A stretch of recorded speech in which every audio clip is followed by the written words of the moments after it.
Bueno, vamos a nuestro estudio. Buenos días, bienvenidos. Estamos estudiando acerca del diseño que Dios estableció para la familia y cómo estamos nosotros frente a esta situación. Recuerden que iniciamos un estudio teniendo en cuenta lo que dice 1 Timoteo 3:15, que dice que nosotros como iglesia somos columna y baluarte de la verdad. También tomamos como base lo que dice Romanos 12:2, que dice: no se amolden ustedes a las costumbres de este mundo, más bien permitan que Dios les transforme su manera de pensar y así cambiarán su manera de vivir. Bueno, la semana pasada miramos tres áreas en las que la desobediencia de Adán y Eva tuvieron un impacto negativo. Vamos a recordarlas porque de ahí partimos este estudio esta mañana. Tres áreas en las que la desobediencia de Adán y Eva tuvieron un impacto negativo. Primero, en el deterioro en la relación de pareja. ¿Lo recuerdan? Miramos que a partir de ahí la relación de pareja se convirtió en un conflicto, en una pelea, en una guerra de poderes. El hombre quiere dominar y la mujer no se deja, ¿no? También quiere dominar. En segundo lugar, miramos el incremento en el sufrimiento por la maternidad. Y con dolores tendrás a tus hijos. Recuerden que dijimos que el dolor no se refiere solamente a las contracciones para dar a luz, sino al dolor que representa criar a los hijos y enfrentarse, hermano, al desafío de cuidar, de criar y de sufrir muchas veces la desobediencia, la rebeldía de los propios hijos. Y en tercer lugar miramos la maldición de la tierra. Esos fueron los tres puntos que miramos. Ahora, ya entrando en el estudio de hoy, vamos a tratar de imaginarnos el escenario. Lo que quedó después de la desobediencia fue muy malo, fue un caos total. ¿Usted sí se lo puede imaginar? Todo estaba bien, todo funcionaba perfecto, Dios terminó de crear todo, se paró desde lejos y dijo: todo lo que he hecho es bueno en gran manera. Pero de repente la desobediencia, hermanos, sumió todo lo que Dios había hecho perfecto, lo sumió en un completo caos. Y todavía lo estamos viviendo. Bueno, entonces, aquí es donde vamos nosotros a estudiar, porque yo les había dicho la semana pasada que hoy vamos a mirar algo alentador. En este mismo escenario, se da una profecía y una promesa. En el mismo escenario, en medio del desorden, del caos, en el medio de la destrucción, se da una profecía y una promesa. Vamos a ir al 15, versículo 15 de Génesis 3, por favor. Versículo 15 de Génesis 3. Miren lo que dice ahí. Bueno, le dice Dios a la serpiente, ¿no? Y pondré hostilidad entre tú y la mujer, y entre tu descendencia y la descendencia de ella. Su descendiente, le dice a Eva, te golpeará, o el descendiente de Eva te golpeará la cabeza y tú le golpearás el talón. Bueno, es interesante mirar esta parte. En medio de todo esto, aparece esta nota que pareciera no encajar en este escenario. Parece que no encaja, ¿no? Parece que fuera algo que no está hecho para este momento. Y es la primera promesa de que llegaría el momento en que la maldición y todo lo que esta trajo sería cancelada, mi hermano. Oiga bien esto. Esa es la promesa. Esta maldición en la que ahora está, este caos, esta destrucción va a ser cancelada.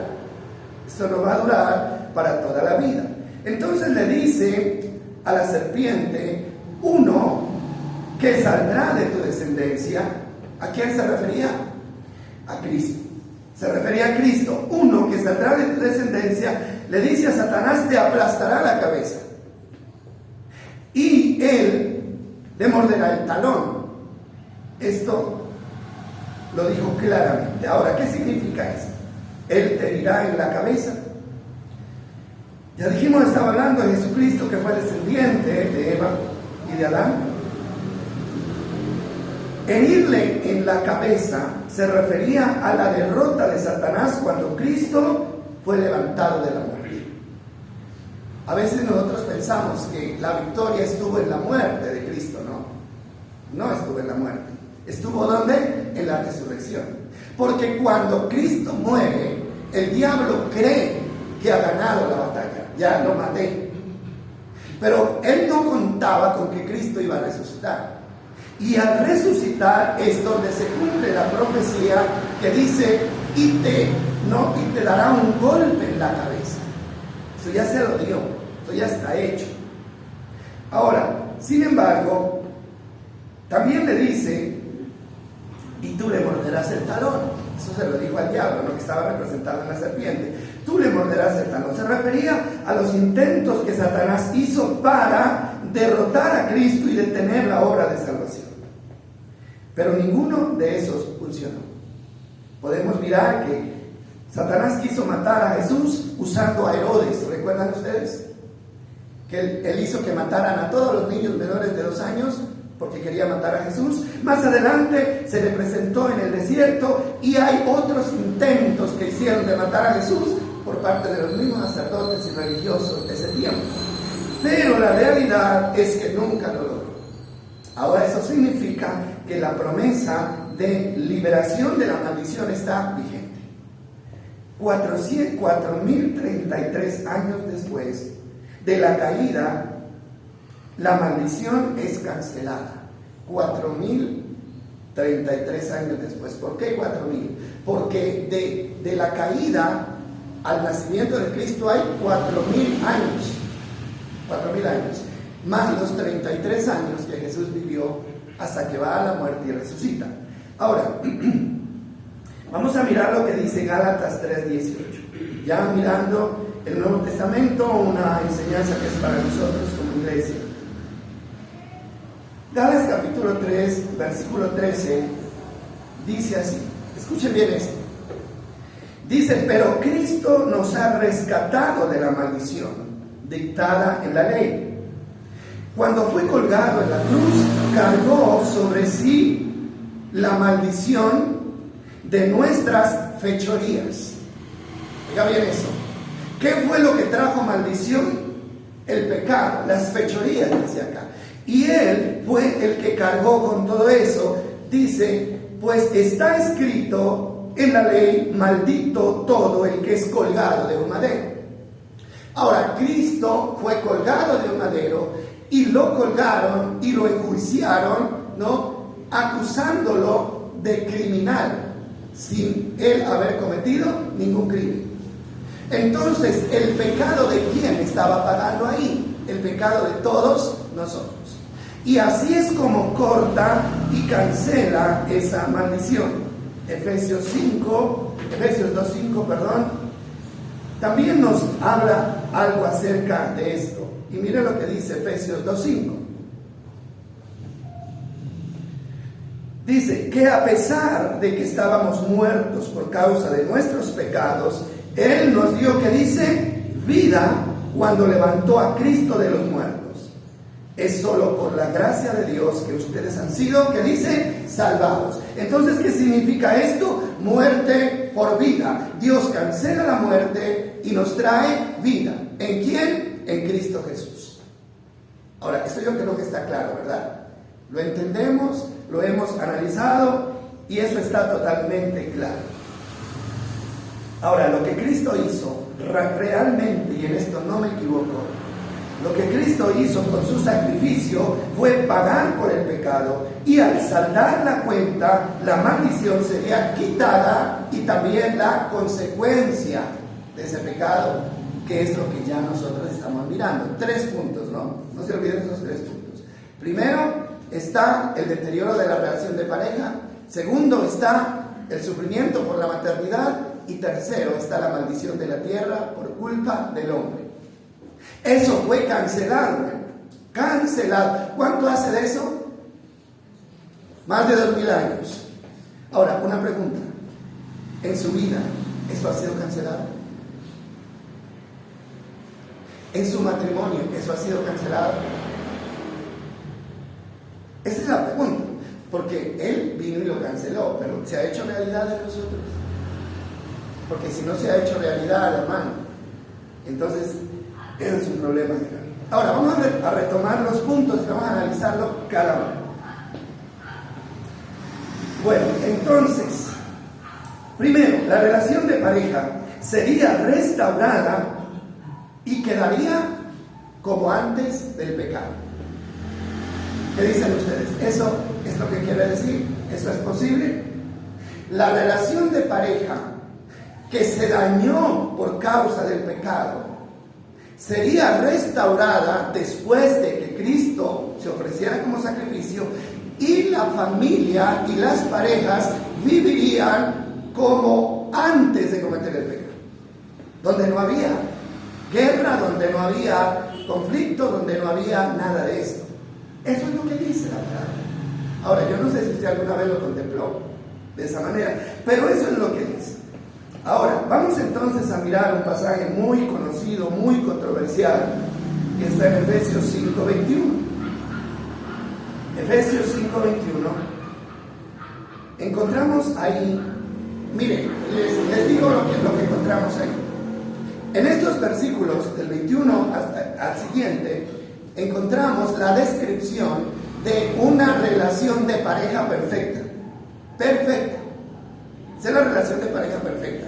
¿Por qué? Porque se compara con la relación de Cristo y la iglesia, que es una relación perfecta. Entonces dice Pablo, así como Cristo amó a la iglesia, el hombre tiene que amar a la mujer, y así como la verdadera iglesia está sujeta a Cristo, la mujer tiene que estar sujeta a su marido. Ahora, vale la pena analizar esto. ¿Por qué? Porque si usted va a mirar un ejemplo de una relación de pareja perfecta, restaurada, este es el ejemplo. Entonces miremos lo que dice el 21. Dice, es más, sométanse unos a otros por reverencia a Cristo. No se olvide esta frase. Vamos a leer varios versículos. El 22 dice, para las esposas eso significa sométase cada una a su marido como al Señor. Porque el marido es cabeza de su esposa, como Cristo es cabeza de la iglesia, y Él es el salvador de su cuerpo, que es la iglesia. Así como la iglesia se somete a Cristo, de igual manera la esposa debe someterse en todo a su marido. Listo, versículo 25, aquí va lo de los esposos. Qué bueno que el Señor nunca se inclina o se recarga a un solo lado. Miren lo que le dice al esposo. Para los maridos, eso significa ame cada uno a su esposa tal como Cristo amó a la iglesia. Él entregó su vida por ella, a fin de hacerla santa y limpia, alabarla mediante la purificación de la palabra de Dios. Dice, lo llevó a cabo para presentársela a sí mismo como una iglesia gloriosa, sin mancha, ni arruga, ni ningún otro defecto. Será en cambio santa e intachable. 28 dice, de la misma manera el marido debe amar a su esposa como ama a su cuerpo, a su propio cuerpo. Pues un hombre que ama a su esposa en realidad demuestra que se ama a sí mismo. Nadie odia su propio cuerpo, sino que lo alimenta, lo cuida, tal como Cristo lo hace por su iglesia. Bueno, ¿qué le parece esto? Esto no es un ideal inalcanzable, aunque parece que esto fuera como un cuento de hadas, ¿verdad? Y así se lo ha tomado. Pero no, este es el resultado de vivir bajo la bendición de Dios, fuera del alcance de la maldición del pecado. Ese es el resultado. Ahora, miren, miramos que una cosa importante que tenemos que mirar, si volvemos al 21, algo muy importante, y es lo siguiente: este mensaje no es para cualquiera. Este mensaje no es para cualquiera. Este mensaje no es para los religiosos. Este mensaje no es para los evangélicos. Este mensaje, hermano, es para aquellos, es para la iglesia, hermano, es para los que han nacido de nuevo, es para los que han sido redimidos por Cristo. Para ellos es este mensaje. Hermano, porque si no hemos nacido de nuevo, si no hemos recibido a Cristo en nuestro corazón, esto será imposible de lograr. Ni la sujeción será posible, ni el amor a la esposa como Cristo ama a la iglesia será posible. Eso no es posible. Ahora, si ustedes miran el capítulo 5 de Efesios, ¿no? ¿De qué habla el capítulo 5 de Efesios? Habla de lo que debe ser una persona que ha conocido a Cristo. Y en el versículo 2, miremos el versículo 2, miren lo que dice ahí. Dice Pablo, dice, vivan una vida llena de amor, siguiendo el ejemplo de Cristo. Él nos amó y se ofreció a sí mismo como sacrificio por nosotros, como aroma agradable a Dios. Ahora, ¿qué le dice Dios al hombre, al esposo? Entréguese a su esposa y ámela así como Cristo amó ¿a quién? A la iglesia. Siga el ejemplo de Cristo. Eso es lo que le dice. Esa es una exigencia. Ahora, hay otras exigencias. Y el versículo 3 dice que no haya ninguna inmoralidad sexual, impureza ni avaricia entre ustedes. Tales pecados no tienen lugar en el pueblo de Dios. Ni inmoralidad sexual, ni impureza, ni avaricia. Dice, los cuentos obscenos, las conversaciones necias, los chistes groseros, no son para ustedes. En cambio, que haya una actitud de agradecimiento a Dios. Porque dice el 5, dice, pueden estar seguros de que ninguna persona inmoral, impura o avara heredará el reino de Cristo y de Dios. Dice, pues el avaro es un idólatra que adora las cosas de este mundo. Qué mensaje tan fuerte, ¿verdad? Esto es fuerte. Ahora lo vamos a mirar un poquito más adelante. Ahora sí, en el versículo 18 de este mismo pasaje hay una palabra clave para todo esto. Dice, no se emborrachen con vino, porque eso les arruinará la vida. En cambio, que dice, sean ¿qué? Llenos del Espíritu Santo. Ahora, ¿para quién es la palabra? Para los que han creído en Cristo, para los que viven bajo el mandato de Cristo y están llenos del Espíritu Santo. ¿Ve usted por qué es tan difícil cumplir el papel que Dios nos ha entregado como esposos y como esposas y como hijos? ¿Por qué es tan difícil? ¿Sabe por qué? Porque siempre estamos haciéndolo en nuestras fuerzas. Y en nuestras fuerzas nunca lo vamos a lograr. Hay parejas que se esfuerzan, tanto los hombres como las mujeres, por ser bien, por agradar al esposo. Pero en el rato menos pensado, hermano, como dicen, sale el apellido, ¿no? Y todo se va de nuevo al piso. Esa es una gran realidad. Entonces, tenemos claro esto, o sea, que no es en nuestra fuerza, no es en nuestra fuerza. Ahora vamos a mirar que la sujeción de la que se habla aquí, sujeción, dice sométanse unos a otros, está hablando en el orden de autoridad que Dios estableció. Hay un orden de autoridad establecido por Dios, eso no lo podemos negar. Primera de Corintios 3:11. Primera de Corintios 3:11. Hay un orden ahí bien claro. Miren lo que dice así. Ahora, pues yo sé que hay reparos para esto, ¿no? Hay reparos, hay objeciones, eso no es así, a mí no me parece. Hermano, por eso le digo que esta palabra es solo para los que están sometidos a Cristo. Los demás pues pueden inventar el cuento que quieran y así van a estar siempre. Dice el versículo 11, nadie puede poner, ¿qué le dije? Primera de Corintios 11, ¿no? Primera de Corintios 11:3. Dice, pero hay algo que quiero que sepan. La cabeza de todo hombre, ¿quién es? ¿Sí está allá? La cabeza de todo hombre es ¿quién? Cristo, ¿no? Cristo, dice. Bueno, la cabeza de la mujer, ¿quién es?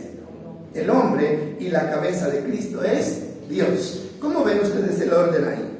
O sea, aquí el orden es, Dios es la cabeza de Cristo, Cristo es la cabeza del varón, y el varón es la cabeza ¿de qué? De la mujer. Orden de autoridad. Cristo está primero, luego está el hombre y luego está la esposa. Así lo diseñó Dios, de esa manera. Ahora, ¿pero quién lo hace? Porque lamentablemente, como hemos venido diciendo, el sistema mundano le ha metido la idea en la cabeza a las personas de que nadie debe sujetarse a nadie. Usted no es propiedad de nadie, le dicen a las mujeres y a los hombres. Por eso estamos viviendo en un mundo libre y todo el mundo hace lo que le da la gana. ¿Por qué? Porque cree que no hay autoridad sobre su vida. Y recuerden lo que dice la palabra: el pueblo sin autoridad se desenfrena. ¿Por qué tenemos ese caos en nuestras casas, en nuestras familias? ¿Por qué? Porque nadie respeta a nadie, hermano.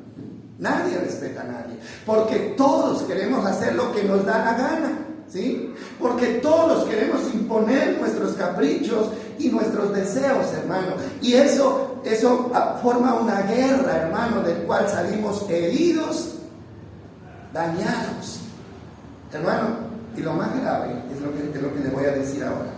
Eso es una muestra de que usted nunca ha entregado su vida a Cristo. Nunca la ha entregado. Nunca. ¿Por qué? Porque el que ha entregado la vida a Cristo debe vivir bajo el gobierno de Cristo. Y Cristo lo está diciendo. ¿Queda claro eso, verdad? Entonces, en este contexto, cada uno debe hacer lo suyo. Esta sujeción se debe hacer, pero aquí hay algo importante. ¿Cómo funciona la sujeción? La sujeción funciona, vamos a Efesios, por amor a Cristo. Por amor a Cristo. Esto me tocó a mí porque no lo había visto de esta manera. Esto debe hacerse por amor a Cristo y para honrar a Cristo. Mire lo que dice: es más, sométanse unos a otros por reverencia a Cristo. Por reverencia a Cristo. Ahora, si Cristo es importante para usted, usted va a hacer lo que Cristo dice. Pero si usted y yo no hacemos lo que Cristo dice, estamos diciendo que la palabra de Dios no importa para nosotros. Así de sencillo. Entonces, miren lo que dice acá. Dices para honrar a Cristo. Ahora, si no es por amor y para honrar a Cristo, nadie lo puede hacer. Nadie, absolutamente nadie.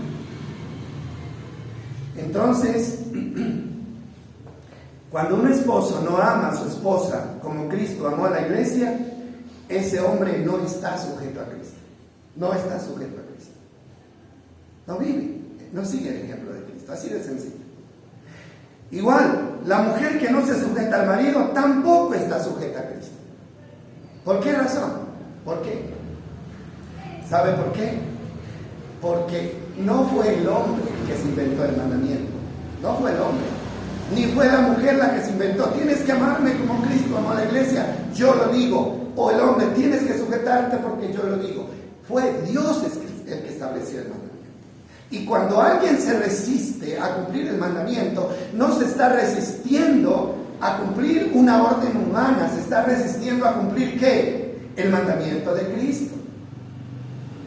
Miren, uno de los argumentos más comunes es que cuando él, dice la mujer, ¿no? Cuando él haga lo que le toca, entonces yo hago lo mío. ¿Usted no lo ha dicho alguna vez? Cuando él me ame como Cristo amó a la iglesia, entonces me sujeto. Y el hombre puede decir lo mismo, ¿no? Cuando ella se me sujete, entonces yo la amo como Cristo ama a la iglesia. ¿Es así que tiene que ser? No, no es así. ¿Sabe por qué, mi hermano? Por una sencilla razón. Allí la obediencia se está condicionando a la acción del otro y no al mandato de Cristo. No sé si me estoy haciendo entender. Cuando yo digo, si ella lo hace, yo lo hago, entonces estoy condicionando no al mandato de Cristo, sino a la acción del otro. Y usted sabe, hermano, que si nosotros esperamos que los demás sean perfectos para nosotros ser perfectos, nunca vamos a ser ni él, ni yo. Nunca lo vamos a hacer. ¿O qué dicen ustedes? ¿Será que será? ¿Será que alguien puede ser un esposo como Dios manda sin tener temor de Dios? ¿Será que una esposa, hermano, va a cumplir lo que Dios dice sin ser una persona convertida a Cristo? Nunca lo va a hacer. Nunca. Entonces, hermano, lo que Pablo dice acá es claro. Ustedes cumplan con lo que Dios les manda, no por la otra persona, sino por Dios, para honrarlo a Él. Y es por eso que ese argumento no vale. Como a mí me tratan mal, entonces yo también trato mal. ¿Sí? Como a mí no me están cumpliendo, entonces yo tampoco estoy cumpliendo. Ahora, si Dios no le estuviera cumpliendo a usted, entonces ahí, hágalo. Porque Él fue el que dio el mandamiento. Entonces, esto, hermano, tenemos que tenerlo muy en claro.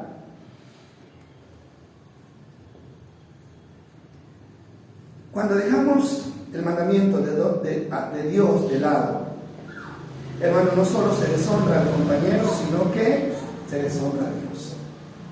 Se deshonra a Dios. Y ese es el pensamiento dentro de la ignorancia que siempre gira en nuestras mentes y en nuestros corazones. Ahora sí, para terminar este punto, para ver si me hice entender. Entonces, en Cristo, o siendo verdaderos convertidos, se puede vivir como pareja, sin guerra, sin maltrato, sin mentiras, sin rencores, y ser felices. ¿Qué dicen? ¿Se puede o no se puede? Claro que sí. Se puede. ¿Por qué? Porque el Espíritu Santo es el que hace la obra. Mire que por aquí tenía un texto de 1 Corintios 2:14. Mire lo que dice ahí. ¿Por qué? Porque, bueno, ¿de qué habla el texto? Dice, pero los que no son espirituales no pueden recibir esas verdades de parte del Espíritu de Dios porque les suena, ¿qué? Ridículo. ¿Cómo así que yo me tengo que sujetar? Eso es ridículo. ¿Cómo así que yo tengo que amar a mi esposa como a mi propio cuerpo? Eso es ridículo. Ahora, ¿quiénes piensan así? Los que no tienen, ¿qué? El Espíritu de Dios. Y si usted es una de las personas que piensa que esto es ridículo, hermano, le hace falta la sabiduría del Espíritu de Dios. Por eso dice acá, el hombre natural, dice, no percibe las cosas que son del Espíritu. No las percibe. Para él dice que son locura. Entonces se puede ser feliz, hermano, cuando nos sometemos a Cristo, cuando Cristo gobierna, cuando seguimos el ejemplo de Cristo, que no amó, ¿no? Condicionalmente, sino incondicionalmente. Ahora cantamos una canción, ¿no es cierto? Muy alegre, ¿no? Como dice, el amor incondicional, ¿no es cierto? Él nos amó incondicionalmente. ¿Y qué dice? Que debemos amarnos de la misma manera.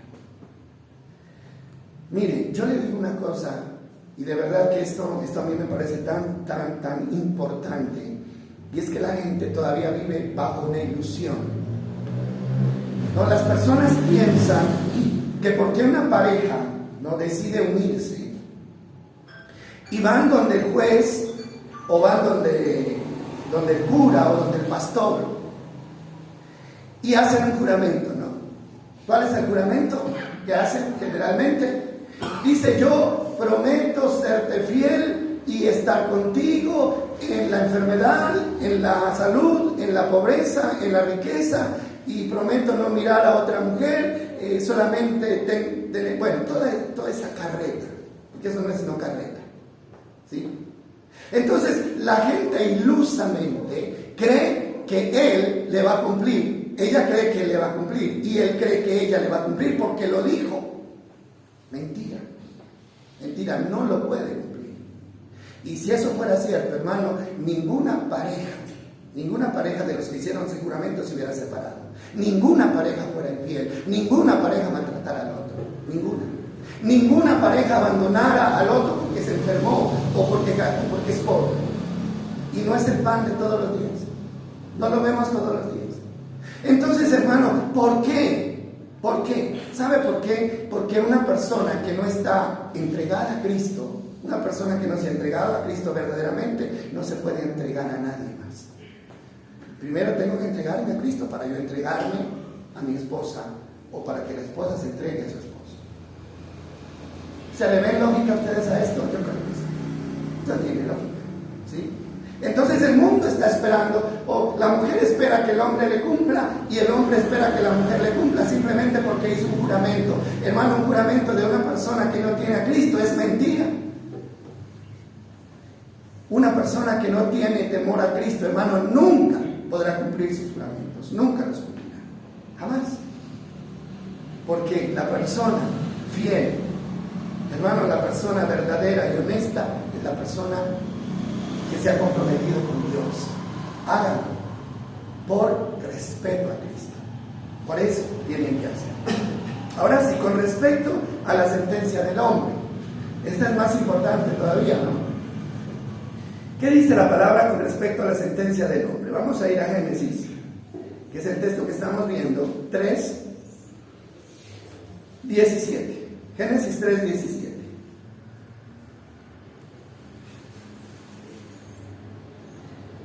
Bueno, dice así este texto. Y al hombre le dijo: dado que hiciste caso a tu esposa y comiste del fruto del árbol del que te ordené que no comieras, la tierra es maldita por tu culpa, toda tu vida lucharás para poder vivir de ella. Y el 18 dice: te producirá espinos y cardos, aunque comerás, dice, de sus granos. Maldición para el hombre, ¿no? Bueno, entonces, ¿cómo podemos mirar esto? La maldición, ¿en qué consistió realmente? ¿En qué consistió la maldición? Mire, la maldición no consistió en el trabajo, no. No consistió en que Adán tuviera que cultivar la tierra, no. ¿Sabe por qué? Porque en el capítulo 2, versículo 15, vamos a devolvernos un capítulo. Miren lo que dice ahí, 2:15. Dice 2:15. Dice: el Señor Dios puso al hombre en el jardín del Edén para que se ocupara de él y lo custodiara. Y la Reina Valera dice así. Dice: y tomó pues Jehová Dios al hombre y lo puso en el huerto del Edén para que lo labrara y lo guardara. Entonces, hermano, ¿qué significa la palabra labrar? Trabajar, cuidar. Y esto lo dijo Dios antes de la maldición. Esto no hacía parte de la maldición. Así que es una mentira cuando la gente dice que el trabajo es una maldición. El trabajo no es una maldición. Jamás. Y aquí estamos, cumpliendo la maldición, dice el personaje, ¿no? ¿Qué entonces, en qué consistía la maldición si no era en el trabajo? Bueno, vamos a mirar lo que dice acá. La sentencia fue, dice: después de la maldición, la tierra que antes no producía maleza, ahora producirá ¿qué? Maleza, espinos y cardos. Entonces, el problema era aquí que el hombre ya tenía que, con un esfuerzo humano, poder extraerle a la tierra el alimento que la tierra mismo escondía. Y esa es la lucha de nosotros los hombres, ¿sí o no? ¿Por qué nos preocupamos tanto nosotros, los hombres? Bueno, algunos, ¿no? Porque otros fresquitos ahí. ¿Por qué nos preocupamos tanto nosotros? Bueno, entonces, Dios, ahora, esa maldición representaba esfuerzo, cansancio, fatiga y preocupación. Todo por conseguir la comida, el techo y la ropa. Ahora, escuchen en esto que les voy a decir. En Cristo esto debía desaparecer. ¿Es así o no es así? En Cristo esto debía desaparecer. ¿Por qué? Porque si era parte de la maldición y Cristo vino a romper con la maldición, entonces eso tenía que desaparecer. ¿Qué tenía que desaparecer? No significa que el hombre ya no tendría que trabajar. Bueno, ya miramos que la orden de trabajar la tierra estaba antes de la caída. Entonces el problema es que antes no producía espinos y cardos, ¿no? Y ahora el hombre tendría que luchar contra la maleza que amenazaba con destruir todo lo bueno. Ahí está, no la maldición. Ahora, ¿qué dice Jesús? Miren lo bonito de esto, y yo me alegro tanto por estas palabras, que si las pudiéramos recibir, hermanos, esto sería una bendición enorme. Entonces, ¿qué dice Jesús? Que los que creen en Él ya no dependen de su propio esfuerzo. Vamos a ir a Mateo 6:31. Mateo 6:31. Y ahí hay una respuesta muy importante. Mateo capítulo 6, versículo 31. Mire, léalo con atención, por favor. Y dice así: así que no se preocupen. ¿Cuál era la maldición? Preocupación por extraerle el alimento a la tierra con su propio esfuerzo. Y la tierra que se revelaba, ¿no?, para no darlo. Dice: así que no se preocupen por todo eso, diciendo qué comeremos, qué beberemos, qué ropa nos pondremos. Esas cosas dominan el pensamiento de los incrédulos, pero su Padre Celestial ya conoce todas sus necesidades. Versículo 33. Busquen el reino de Dios por encima de todo lo demás y lleven una vida justa, y Él les dará todo lo que necesitan. ¿Sí lo estamos entendiendo? ¿Sí estamos entendiendo cómo es que se rompe la maldición? Ahora termina diciendo: así que no se preocupen por el mañana, porque el día de mañana traerá sus propias preocupaciones. Los problemas de hoy son suficientes por hoy. Bueno, ¿qué significa realmente todo esto? Significa lo que ya les dije. El alimento, el vestido, el techo ya no dependen del esfuerzo que el hombre haga bajo la maldición, sino de la provisión divina. De Él depende. ¿Pero acaso lo queremos entender? Hermano, hay una resistencia brutal para entender esto. No sé por qué. Ahora, dice el Señor: yo me voy a encargar de sostenerlos. Eso es lo que está diciendo el Señor. ¿Sí o no? ¿O yo lo estoy entendiendo mal? No se preocupen por lo que han de comer o beber. Yo se los voy a proveer. Yo se los voy a dar. Esa es la palabra. Yo los voy a sostener. Ahora, siempre y cuando que busquen el reino de Dios y traten de estar bajo su autoridad. Y otra cosa, dicen, y lleven una vida que justa. Ahora, se cambia la maldición por la bendición. Se cambia el esfuerzo humano para extraerle a la tierra el alimento por la provisión divina. Eso es lo que está diciendo ahí. Ahora, yo entiendo que así es como se corta la maldición. Así como la maldición del problema en la pareja se corta cuando los dos se someten a Cristo, la maldición, hermano, del cansancio, la preocupación, la angustia por el trabajo se corta cuando un hombre aprende a depender totalmente ¿de quién? De Dios. Bueno, Él ya lo dijo. Si nosotros no lo queremos hacer, pues, ¿qué vamos a hacer? La maldición se cancela cuando se cambia de prioridad. Eso es lo que está diciendo. Antes ustedes se preocupaban, ¿por qué? Por sacarle a la tierra el alimento, y lo hacían con fatiga y con sudor, ¿no? Ahora tienen que cambiar de prioridad, y ese esfuerzo se tiene que dirigir a buscar el reino de Dios. Ese esfuerzo que antes se dirigía a buscar lo material día y noche, no, se madrugaba y se llegaba tarde, ahora dedíquenlo a buscar ¿qué? El reino de Dios. Ahora, pregunta. Yo siempre me gusta preguntar, ¿lo estamos haciendo? Hermano, la verdad es que no. Porque todavía, a pesar de esta verdad tan contundente, seguimos buscando lo material primero, y a Dios le estamos dejando atrás. ¿No lo hacen? Ustedes, yo también. ¿Por qué? ¿Por qué hay tanta necedad en nosotros los seres humanos? Esa es la pregunta que yo me hago, siempre. Y yo anoche me fui pensando de aquí, porque muy poquita gente vino anoche. Y me fui pensando yo, y decía, bueno, ¿hasta cuándo yo voy a seguir tratando de orientar a la gente, y la gente coge, ¿no?, la palabra y la echa en saco? ¿Hasta cuándo? ¿Sí? Y eso se refleja ¿dónde, hermano? En la vida que nosotros vivimos.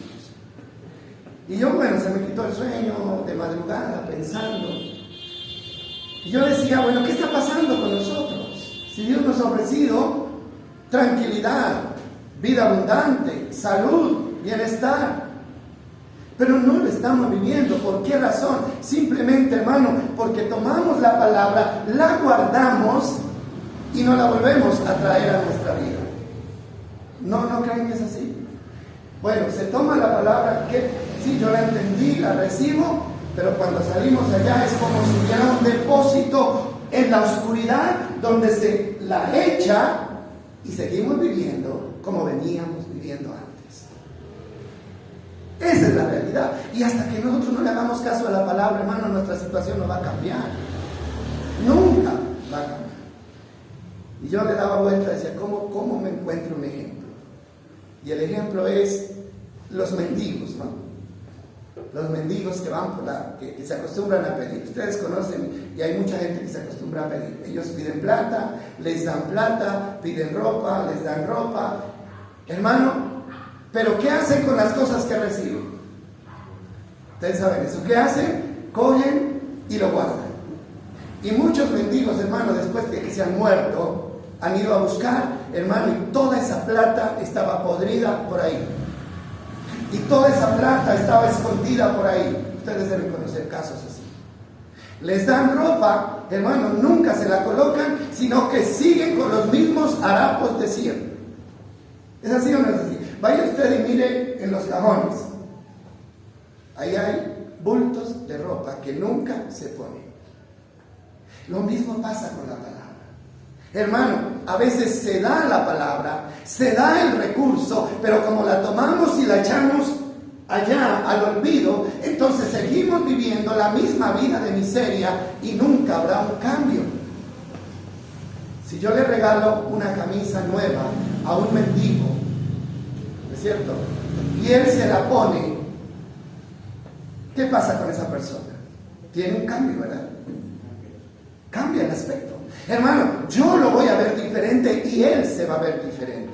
Pero si yo le regalo la camisa nueva y él la guarda, hermano, y se pone la misma de siempre, nunca se lo va a ver diferente ni él se va a sentir diferente. Hermano, ese es un problema de la mente. Y eso pasa con la palabra. Hasta que la palabra no se la reciba y la hagamos una realidad en nuestras vidas, siempre seguiremos siendo los mismos de siempre. Los mismos. Nuestra familia seguirá en la misma situación. Nuestra economía seguirá en la misma. Nuestra vida espiritual seguirá siendo la misma. Entonces, ahora vamos a mirar acá. Que esta es una promesa maravillosa. Dice, busquen el reino de Dios. ¿Qué significa buscar el reino de Dios? Hermano, es darle prioridad a lo que Dios manda. Es sujetarnos a sus leyes y a sus mandatos. Es dejar de preocuparnos tanto por lo material y por tratar de cumplirle al hijo, cumplirle a la mujer, cumplirle al marido y esforzarnos más por cumplirle a ¿quién? A Dios. Cuando usted le cumpla a Dios, tendrá todo lo que necesita para cumplirle a los demás.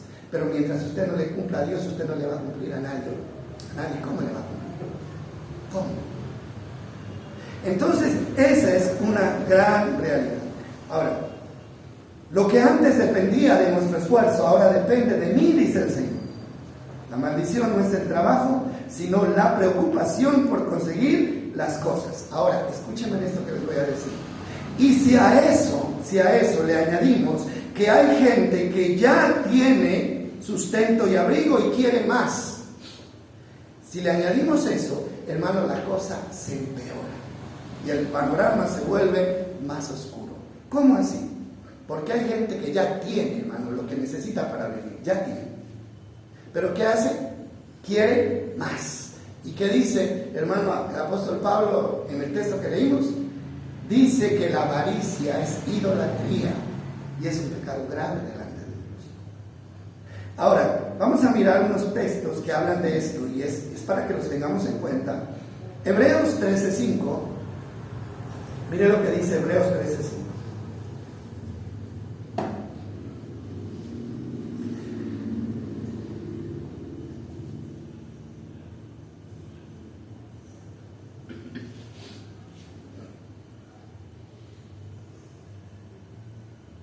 Bueno, el 4, ¿no? El 4 habla del matrimonio, no lo había visto, pero leamos. Dice así: honren el matrimonio, los casados manténganse fieles el uno al otro. Con toda seguridad Dios juzgará a los que cometen inmoralidades sexuales y a los que cometen adulterio. Pero dice el 5, no sé por qué lo entrelaza ahí con esta realidad, dice: no amen el dinero, estén contentos con lo que tienen, pues Dios ha dicho: nunca te fallaré y jamás, que dice, te abandonaré. Estas palabras, ¿verdad? Pero qué bueno que dejaran de ser solo palabras bonitas y que se volvieran una realidad en nuestras vidas. Y el 6 dice: así que podemos decir con toda confianza: el Señor es quien me ayuda, por eso no tendré miedo a lo que me pueda hacer un simple mortal. ¿Qué está diciendo acá? Miremoslo con atención, por favor. No amen el dinero. Uno, no amen el dinero. Ahora, ¿quién no ama el dinero? Todos amamos el dinero. Por lo tanto, todos estamos fallando. Sí, porque la palabra es directa. Ahora, mire lo que dice enseguida. Dice: estén contentos con lo que tienen. Una persona que no está contenta con lo que tiene es porque ama el dinero. Eso significa que ama el dinero. Y ese es el gran problema. Ahora, ¿por qué? Sencillamente debemos estar contentos con lo que tenemos, pues Dios ha dicho: no te fallaré jamás, ni te abandonaré. Hermano, ¿cuál es la garantía? Óigame bien, ¿cuál es la garantía que nosotros tenemos para estar bien aquí, mañana, pasado y hasta que nos muramos? ¿Cuál es la garantía? Hermano, no es amontonar dinero, no. La garantía es la promesa que el Señor nos hace de nunca dejarnos ni desampararnos. ¿Es así o no es así? Esa es la garantía. Hermano, porque el dinero no garantiza nada, realmente. Mucha gente, hermano, tiene mucho dinero, ¿verdad? Y lo único que hace el dinero es poner más cargas en ellos. Hay gente que se enferma y con todo el dinero que tienen pueden comprar su salud. Hay otros que por el dinero los matan. Se hacen matar. Por el dinero los secuestran. ¿Sí? Por el dinero se pelean los hijos cuando dejan las herencias. Entonces, y ahí en Primera de Timoteo 6:9, Primera de Timoteo 6:9,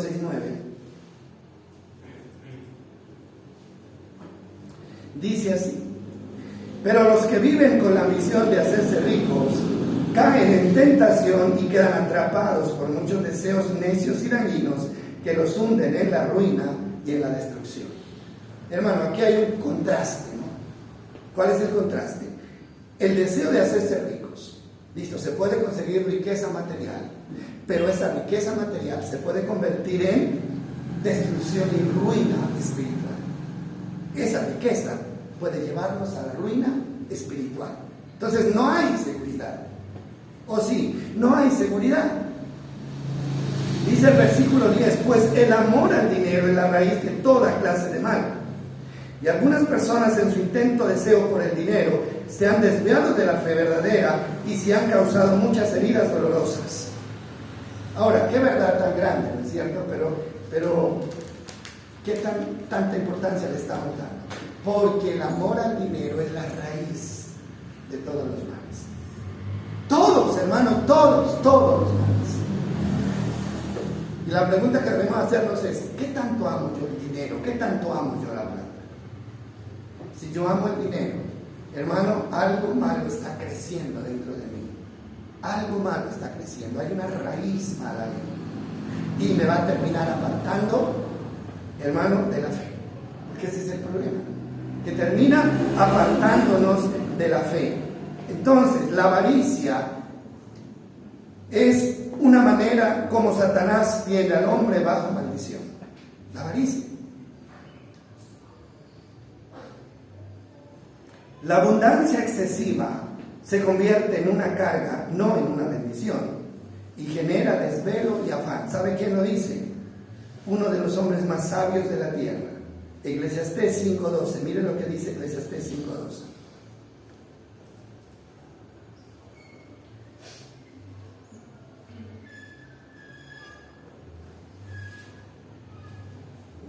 desde el 11 leamos.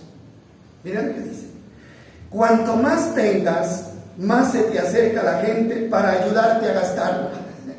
¿A usted no les ha pasado? Hermano, la gente se le arrima al palo que más sombra le da. ¿No es verdad? La gente no se le arrima al que no tiene nada. ¿Para qué se le arriman al que tiene plata? Para ayudarle a gastarlo, para hacerle el favor de ayudarle a gastarlo. Es una verdad, hermano, que no lo podemos desconocer. Dice, por lo tanto, ¿de qué sirven las riquezas? Quizás solo para ver cómo se escapan de las manos. Y el 12 dice, la gente trabajadora, se refiere al jornalero, la gente trabajadora siempre duerme bien, coma mucho o coma poco, pero los ricos rara vez tienen una buena noche de descanso. Qué tremendo, ¿verdad? ¿Quién lo está diciendo? No es cualquiera, lo está diciendo Dios a través de su palabra. Un hombre que experimentó de todo, ¿no? Tuvo riquezas, tuvo problemas y terminó diciendo, todo es vanidad de vanidades. Ahora, ¿qué está diciendo acá? Que la abundancia excesiva se convierte en una carga al fin y al cabo. Si teniendo una finca usted se preocupa y no duerme, imagínese cómo es teniendo dos. ¿Sí? Imagínese cómo es teniendo tres. Pero la gente compra una finca y quiere otra y luego otra. ¿Por qué? Porque solamente piensan en el dinero, pero no piensan en la carga y la presión que se están echando encima. Y después, es que no hay trabajadores y el café se me cayó. ¿Eso no es doloroso? ¿Eso no quita el sueño? Claro que quita el sueño. ¿Sí? Es que ya no puedo con todo esto. Hermano, ahí lo está diciendo, ¿no? La abundancia excesiva no es una bendición. ¿Por qué? Porque genera desvelo y afán. Hermano, usted ve la gente que tiene. ¿Cómo percibe usted a la gente que tiene harto? Corren de un lado para otro. Corren. Usted nunca los ve haciendo otra cosa, sino solucionando problemas de lo que tiene. Y esa preocupación y esa ansiedad los enferma. Esa preocupación trae problemas en la familia, trae disensión en la familia. Hermano, pero no lo vemos. ¿Por qué? Porque estamos ciegos. ¿Por qué? Por el amor al dinero. Y yo quiero ponerles un ejemplo cortico acá. Y es el ejemplo del pueblo de Israel. Entendamos bien esto. Israel era el pueblo de Dios. Dios los sacó de Egipto y los hizo caminar por el desierto, ¿no? Eso dice la Biblia. Bajo una promesa, y la promesa era entregarles la tierra de Canaán, ¿sí o no? La tierra prometida. Listo. Durante el paso por el desierto, Dios no les dio ninguna posesión, ninguna, nada. No les dio ni casas, ni les dio fincas. Hermano, todo lo que ellos construyeron fueron tiendas removibles. Tiendas removibles. Ahora, Dios los mantuvo solo con lo elemental durante ese tiempo en el desierto. ¿Qué era? ¿Qué fue lo elemental? Ahí. Qué bueno que Dios nunca les faltó. El pan y el agua. ¿Recuerdan ustedes? De pronto una vez les dio carne, pero no fue por voluntad propia, ¿no?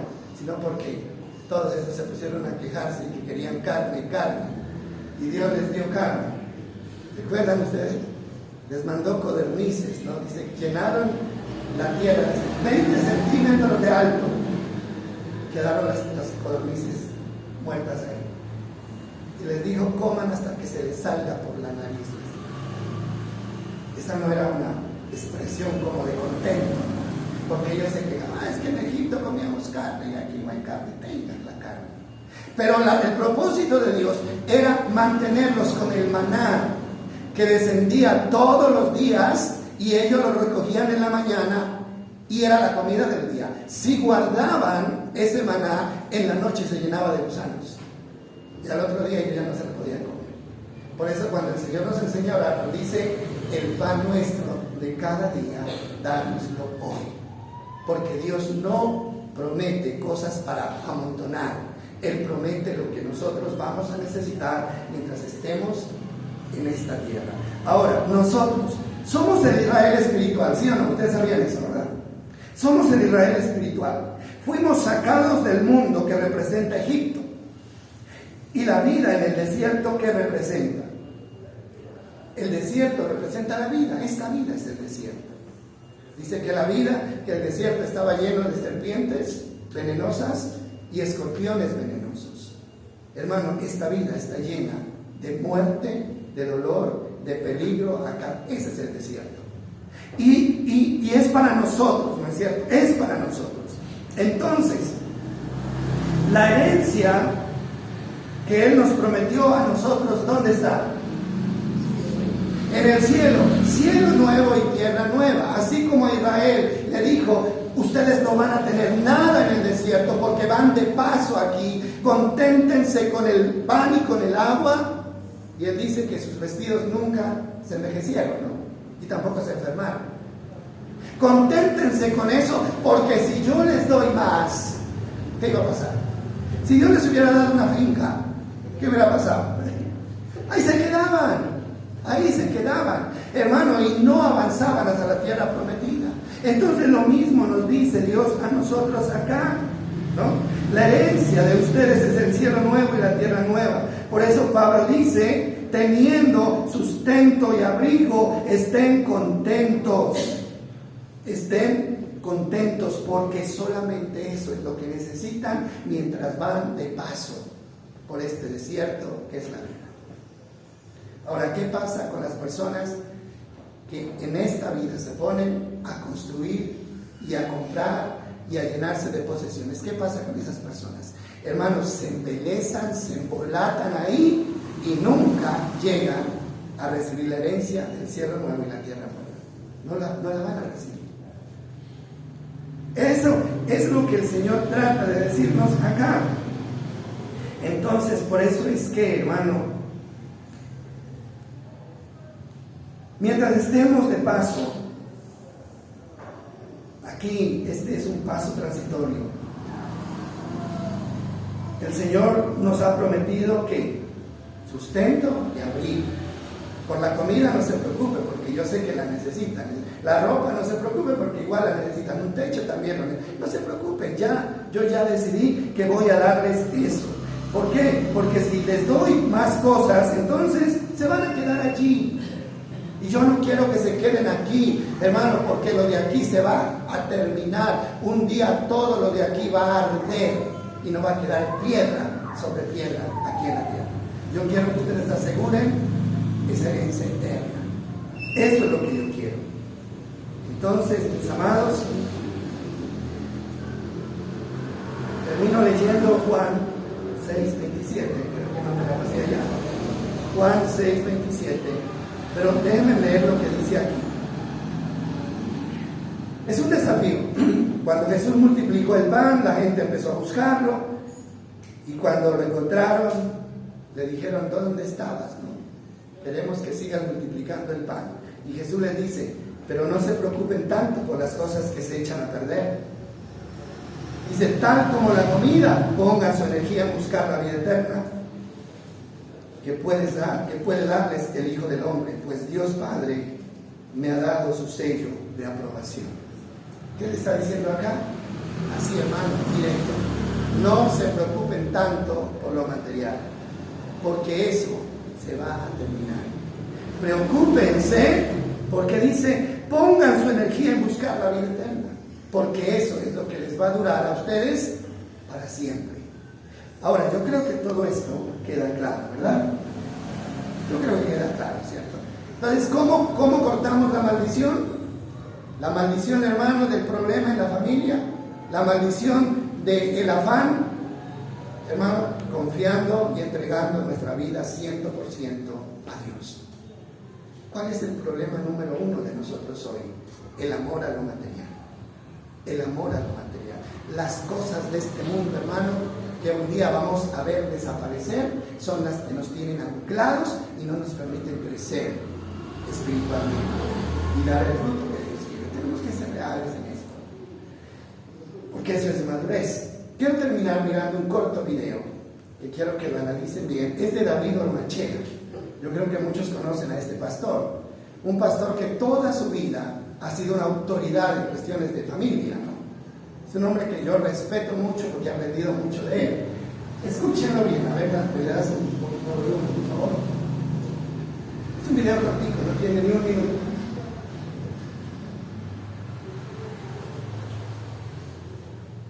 Su marido no es la persona más importante de su vida, nunca tendrá un matrimonio saludable. Si después de Dios su esposa no es la persona más importante de su vida, más importante que sus padres, que su suegro, más importante que sus hijos, más importante que cualquier otra persona, si su cónyuge no es la persona más importante de su vida, van a tener un matrimonio de decepción. Si yo note que estoy trasladando la responsabilidad a la persona, no le dije, si usted espera que su cónyuge sea lo que usted quiere que sea y lo consigue, va a vivir feliz. No es esa la fórmula. La fórmula divina no es que yo tenga en mi mujer, en mi esposa, lo que yo espero, sino que yo sea lo que Dios demanda de mí. Ok, escuchémoslo otra vez. 2 veces nos graba mejor. Póngale cuidado a lo que dice. Si su marido no es la persona más importante de su vida, nunca tendrán un matrimonio saludable.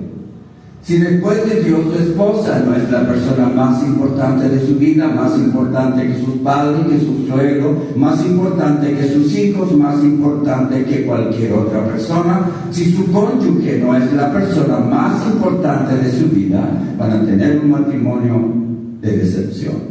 Si yo note que estoy trasladando la responsabilidad a la persona, no le dije, si usted espera que su cónyuge sea lo que usted quiere que sea y lo consigue, va a vivir feliz. No es esa la fórmula. La fórmula divina no es que yo tenga en mi mujer, en mi esposa, lo que yo espero, sino que yo sea lo que Dios demanda de mí. Esa última palabra, ¿qué es lo que tenemos que esperar o que buscar? Que yo sea lo que Dios demanda de mí. ¿Sí ven? Es lo que veníamos diciendo en todo el pasaje, ¿cierto? Si Él lo hace, yo lo hago. Si Él no lo hace, yo tampoco lo hago. ¿Sí? ¿Qué es lo que está diciendo acá? Usted no actúe por complacer al otro. Usted actúe por complacer a Dios. Y si usted complace a Dios, hermano, todo estará bien, absolutamente bien. Aquí me llama la atención, ¿por qué? Porque uno de los errores que se comete es que con el tiempo, de pronto la atención y el primer lugar ya no se lo da a la pareja, ¿sí? Cuando los hijos crecen, entonces desplazan al papá, lo desplazan, ¿sí? Ya la atención no es primero para el esposo, sino para los hijos. Y cuando los hijos crecen, hermano, ya no se hace lo que dice el esposo, sino lo que dicen los hijos. Ellos mandan, ellos ordenan, ellos dicen que se compra, que se come, que se bebe, a dónde se va. Y los padres están siendo arrinconados poco a poco, hermano. Usted no sabe, usted cállese, que usted no sabe nada. A veces, hermano, las mamás, óiganme bien y les digo esto a las mamás porque es verdad, las mamás se confabulan con los hijos. ¿Para qué, hermano? Para irrespetar al papá, para mentirle al papá. No, esto es entre nosotros, ¿no? No le vaya a decir a mi papá a guardarle secretos, a taparle cosas a los hijos, al papá. Hermano, y esto es delicado. Ustedes recuerdan lo que pasó con Esaú y el hermano, ¿cómo era que se llamaba? Jacob, ¿sí? Si ustedes recuerdan lo que pasó esa historia, ¿verdad? La mamá, Rebeca, dice prefería a Jacob. Y el papá prefería, bueno, no prefería, pues era un derecho, ¿no? Porque era el primogénito. ¿Y dónde destapó esto? ¿Dónde terminó esto? Resulta que la mamá y el hijo hicieron un plan para engañar al viejo. Lo engañaron, ¿cierto? Aprovechemos que ese viejo ya no ve y engañémoslo y quitémosle, o sea, la bendición. Sí lo han leído, ¿verdad? Lo hicieron, ¿cierto? ¿Y qué trajo? eso, les trajo algo bueno a esa familia. Después, la misma Rebeca tuvo que reconocer con dolor amargo y dijo, perdí a mis 2 hijos el mismo día, porque el uno, ¿no es cierto?, la aborreció y el otro fue desterrado. Hermano, ¿y cómo terminaría ese viejo, ese pobre viejo que había dado su vida por su familia y en últimas fue traicionado? ¿Cómo terminaría? ¿No? Mal.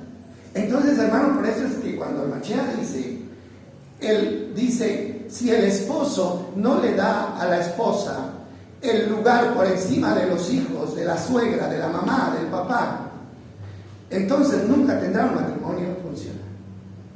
Si la mujer no le da el lugar al esposo por encima de los hijos, de los suegros, de los padres, nunca tendrán un matrimonio funcional. Y eso lo dijo Jesús. Dios claro, cuando da un principio para el matrimonio y dice, por tanto el hombre dejará, que dice, padre y madre, y se unirá a su mujer, y los dos serán una sola carne. Anteriormente yo me acuerdo mucho que las mamás hacían respetar la autoridad de los padres, ¿sí o no? La presa más grande, ¿para quién era? Al papá, ¿sí o no? Papá, ¿por qué? Mijito, porque él es el que trabaja y trae la comida a la casa, ¿sí? Pero hoy en día eso no es verdad, eso no se da. Hermano, primero es para los hijos porque ellos son los que exigen, ellos son los que mandan. Pero estamos invirtiendo el orden y eso no va a traer bendición a la casa. No, porque cuando uno se va en contra de lo que Dios ha establecido, hermano, nunca habrá bendición. Ya lo miramos acá. Nunca habrá bendición. Ahora, vuelvo al mismo ejemplo. Ya Dios nos dio, ¿no?, las herramientas para que nosotros cambiemos nuestra manera de vivir. Si usted las toma y las guarda en el cajón de los recuerdos, nunca va a pasar nada. Pero si usted, hermano, se propone a practicar estas cosas, entonces va a venir bendición. Hay esperanza para nosotros, ¿sí o no? El mundo, a pesar de cómo está, hermano, Dios nos está dando una luz de esperanza frente a nuestros ojos. Que Dios nos bendiga. Nos falta entonces un punto de los 3, ¿no?, que es el dolor de criar a los hijos. Pero vamos a ver la próxima semana. Hermano, vamos a ver por qué hoy los hijos se comportan así con los padres. Vamos a ver por qué y quién tiene la culpa de eso. Y eso es muy importante. Bueno, para los que ya no tenemos remedio, pues por lo menos para que sepamos qué fue lo que pasó, ¿no? Y para los que están criando hijos, para que sepan, hermano, y no cometan esos errores. Que Dios nos bendiga entonces. Vamos a recoger la ofrenda.